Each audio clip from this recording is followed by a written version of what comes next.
Hello student नमस्कार सत श्री अकाल केम छो कसा है आप सबका स्वागत है मेरी चैनल बायो फॉर नीट में। स्टूडेंट आज हम बात करने वाले हैं standard 12th central dogma of molecular biology के बारे में। Central dogma of molecular biology में भी नीट में क्वेश्चन पूछे जाते हैं और बोर्ड के एग्जाम में भी क्वेश्चन पूछे जाते हैं। मतलब आपको शॉर्ट नोट्स पूछी जाती है कि right A short notes on central dogma of molecular biology. तो सबसे पहले हम देखते हैं कि central dogma of molecular biology को किसने प्रपोज किया था। क्रिक ने, याद रखना है स्टूडेंट कि क्रिक ने सबसे पहले प्रपोज किया था central dogma of molecular biology. Crick in 1958। हम ऐसा बोल सकते हैं कि इन 1958 किक propose the central dogma of molecular biology. Now अब क्वेश्चन ये होता है कि what is central dogma of molecular biology. Central dogma of molecular biology है क्या? तो एक्चुअली जैसे स्टूडेंट हमको मालूम है कि डीएनए हमारा कहाँ पे होता है। तो डीएनए हमारा न्यूक्लियस के अंदर होता है, जबकि प्रोटीन कहाँ पे सिंथेसाइज होता है? राइबोसोम पे, जो साइटोप्लाज्म में होता है। एक्चुअली डीएनए के पास जेनेटिक इंफॉर्मेशन होती है और जो सेल के अंदर जो प्रोटीन बनते हैं उनके जो कोड होते हैं वो भी, उसकी भी इंफॉर्मेशन डीएनए के पास होती है। तो डीएनए ये इंफॉर्मेशन पास करता है आरएनए को, बराबर। नाउ ये आरएनए इस इंफॉर्मेशन को लेके जाता है राइबोसोम तक और इस तरह से पर्टिकुलर प्रोटीन हमारे सेल के अंदर सिंथेसाइज होते हैं, बराबर। तो इसको ही हम बोलते हैं central dogma of molecular biology.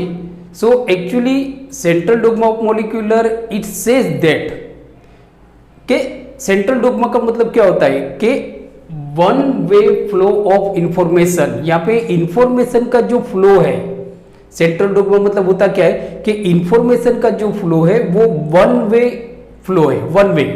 बराबर। कैसे कि डीएनए से ये इंफॉर्मेशन जाती है आरएनए, देन आरएनए से ये इंफॉर्मेशन जाती है प्रोटीन के पास, मतलब कि पॉलीपेप्टाइड के पास। Okay, so therefore it is called a central dogma of molecular biology. Central dogma of molecular biology says the unidirectional of information, unidirectional flow of information.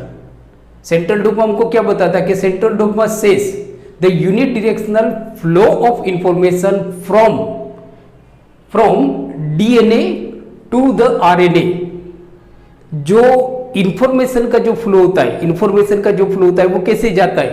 Unidirectional है। यूनिडायरेक्शनल मतलब DNA के पास से ये इंफॉर्मेशन आरएनए के पास जाता है, जिस process को हम बोलते हैं transcription. Now from RNA to protein, मतलब कि पॉलीपेप्टाइड। ये जो डायरेक्शन होता है ना, तो डायरेक्शन क्या हो गया student? DNA to RNA, then RNA to protein.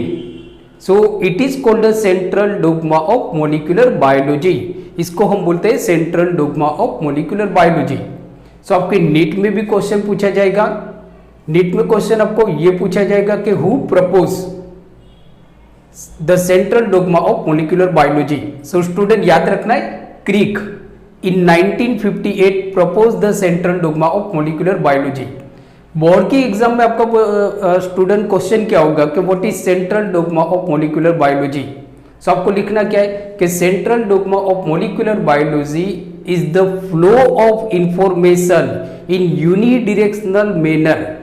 जो इंफॉर्मेशन का जो फ्लो होता है वो यूनिडायरेक्शनल मैनर में होता है, मतलब कि एक ही डायरेक्शन में जाता है, from DNA to RNA and then from RNA to polypeptide। Okay student, now अब हम आते हैं what is reverse transcription. Reverse transcription क्या होता है? इसको तो हम बोलते हैं transcription, that is the information का जो फ्लो है वो from DNA to RNA, so it is called transcription. Now what is reverse transcription? Reverse transcription क्या होता है? तो स्टूडेंट कुछ वायरसेस होते हैं, जैसे कि ट्यूमर वायरसेस होता है, तो उनमें जो जेनेटिक मटेरियल होता है वो आरएनए होता है। अंडरस्टूड?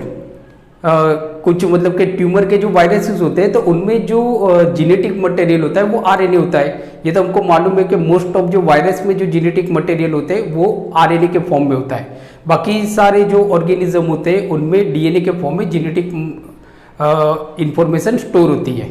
पर नाउ अब ये जो वायरस होते हैं जिनमें जेनेटिक मटेरियल आरएनए है, तो ये आरएनए क्या करता है, तो ये आरएनए सबसे पहले ये आरएनए जो होता है ये डीएनए बनाता है। ये जो आरएनए होता है ना वो डीएनए बनाता है, बराबर। नाउ फिर ये डीएनए इस इंफॉर्मेशन को आरएनए को पास करता है। So that is called reverse transcription. That is called reverse transcription. Understood? होता क्या है वहां पे बच्चों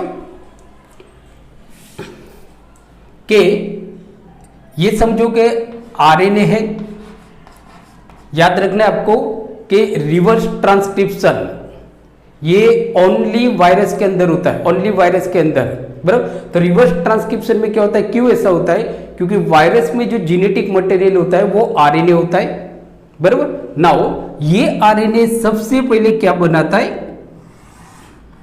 DNA. So RNA synthesise DNA, RNA synthesise DNA. Now this DNA transfer information to RNA. अब ये जो डीएनए है ये इंफॉर्मेशन को ट्रांसफर करता है आरएनए, बराबर। सो डीएनए टू आरएनए उसको हम बोलते हैं ट्रांसक्रिप्शन, बट यहां पे क्या हो रहा है, आरएनए टू डीएनए देन वापस डीएनए टू आरएनए। सो इसको हम बोलते हैं रिवर्स ट्रांसक्रिप्शन, रिवर्स ट्रांसक्रिप्शन। सो रिवर्स ट्रांसक्रिप्शन। नाउ फिर क्या होता है, आरएनए से ये इंफॉर्मेशन पॉलीपेप्टाइड के पास चली जाती है, प्रोटीन थ्रू ट्रांसलेशन।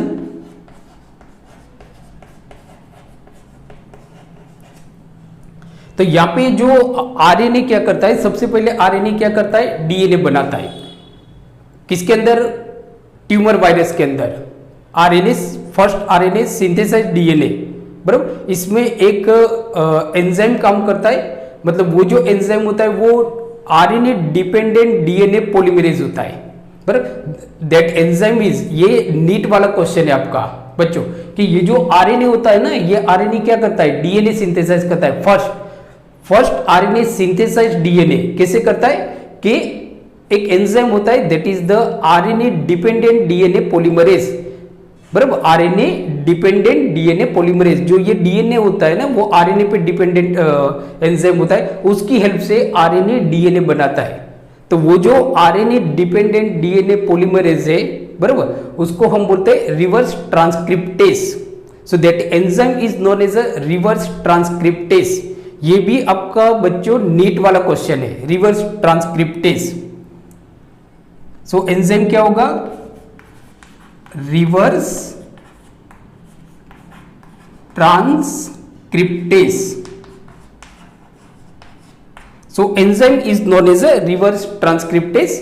नाउ फिर क्या होगा, डीएनए इस इंफॉर्मेशन को आरएनए पे पास करेगा एंड देन आरएनए इस इंफॉर्मेशन को प्रोटीन को पास करता है, बराबर। तो इसको हम बोलते हैं रिवर्स ट्रांसक्रिप्टेस।